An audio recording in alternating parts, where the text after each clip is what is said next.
দরবেশ বলতে আছে, কয়দিন আপনি এই আওয়াজ শুনছেন, স্বপ্নে দেখছেন? বলে, আমি একটা না প্রতি জুমায় প্রায় 1 মাস পর্যন্ত স্বপ্নে দেখতেছি যে আপনার হজ কবুল হচ্ছে না।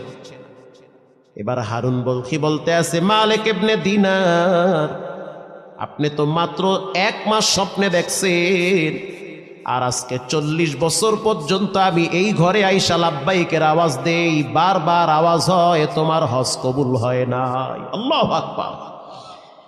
গায়েব থেকে আওয়াজ আসতেছে, লা লাব্বাইক, হজ কবুল হয় নাই, লাব্বাইক কবুল হয় নাই। কেন কবুল হয় নাই জানতে চাই। যদি জানতে চান, মানুষের সামনে বলা যাবে না, তাহলে মানুষ আমারে লজ্জা দিবে। একটু আড়াল হয়ে যান। হেরেমের পাশে একটা কূপ আছে, সেখানে তারা দুইজনে বসে গল্প শুরু করলো, কি হয়েছে আপনার?